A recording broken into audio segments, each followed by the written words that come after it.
الحمد لله الذي علم بالقلم، علم الإنسان ما لم يعلم، وصلى الله على خير من تعلم وعلم وعلم، سيدنا محمد وعلى آله الطيبين الأطهار وبارك وسلم. أما بعد، قال الله تعالى: يرفع الله الذين آمنوا منكم والذين أوتوا العلم درجات.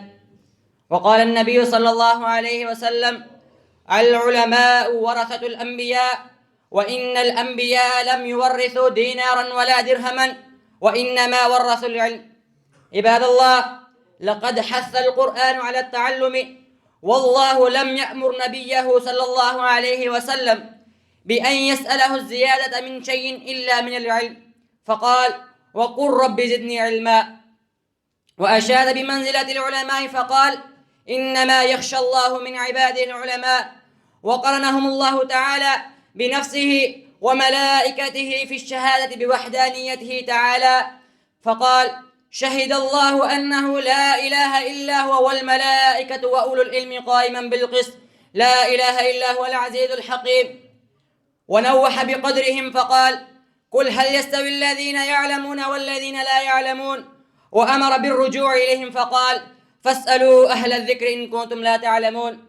عباد الله، إن العلم يرفع منزلة طالبه عند الله سبحانه وتعالى، فقد قال سبحانه وتعالى: يرفع الله الذين آمنوا منكم والذين أوتوا العلم درجات، والله بما تعملون خبير. والاشتغال بالعلم من الباقيات الصالحات، والصدقة الجارية بعد الممات، والثواب المستمر بعد الوفاة. فقد ثبت عن أبي هريرة رضي الله تعالى عنه قال رسول الله صلى الله عليه وسلم: إذا مات الإنسان انقطع عنه عمله إلا من ثلاث: إلا من صدقة جارية، أو علم ينتفع به، أو ولد صالح يدعو له. فإن العلم هو حجر الأساس، وهو الوسيلة التي يتعرف بها الإنسان على دينه، وهو الوسيلة التي يستطيع بها الإنسان أن يعرف طاعة ربه، وهو طريق الجنة، وأنه يرث الأنبياء. والعلم يبقى والمال يفنى، وأن الإنسان يتوصل به أن يكون من الشهداء على الحق، وأن العلم نور يستهزئ به الأب. وأول أمر جاء به جبريل من عند الله إلى نبينا محمد عليه الصلاة والسلام هو الأمر بالتعلم. وأول آية نزلت من القرآن هي: اقرأ باسم ربك الذي خلق. وحث عليه رسول الله صلى الله عليه وسلم وبين أنه علامة الخير، فقال: من يرد الله به خيرا يفقهه في الدين. وقال: من سلك طريقا يلتمس فيه علما سهل الله عز وجل طريقا إلى الجنة. أيها الإخوة الكرام، كل شيء مع مرور الوقت يرخص إلا العلم، فإنه يغلي ثمنه. قال ابن عثيمين رحمة الله: طلب العلم من أفضل القربات والعبادات، حتى قال الإمام أحمد رحمة الله: العلم لا يعدله شيء لمن صحت نيته. قال: كيف تصلح النية يا أبا عبد الله؟ قال: ينوي رفع الجهل عن نفسه وعن غيره. قال سفيان الثوري رحمة الله: لا أعلم من العبادات شيء أفضل من أن تعلم الناس العلم. وقال عبد الله بن مبارك رحمة الله: لا أعلم من العبادات لا أعلم بعد النبوة درجة أفضل من بث العلم. أحبتي في الله، أن العلماء قسموا العلم إلى نوعين من حيث الحكم: أحدهما واجب عيني، وهو ما لا يسع المكلف جهله، كأحكام العقائد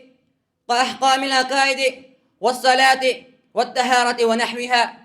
عن أنس بن مالك قال عن النبي صلى الله عليه وسلم أنه قال: طلب العلم فريضة على كل مسلم، رواه ابن ماجه وحسنه الألباني.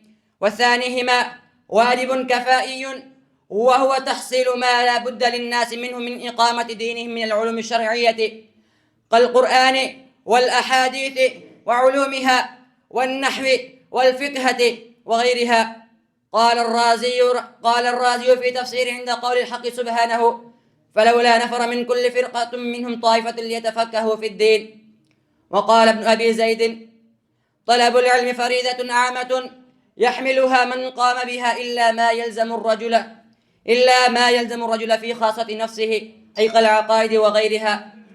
وأخيرا نختم كلامي بقول الشاعر: بقوة العلم تقوى شوكة الأمم، بقوة العلم تقوى شوكة الأمم، فالحكم في الدهر منسوب إلى القلم. كم بينما تلفظ الأسياف من علك، كم بينما تلفظ الأسياف من علك، وبينما تنفذ الأقلام من حقم. فاستيقظوا يا بني الأوتان فانتصبوا للعلم فهو مدار العدل في الأمم. هذا ما عندي وبالله التوفيق، والسلام عليكم ورحمة الله وبركاته.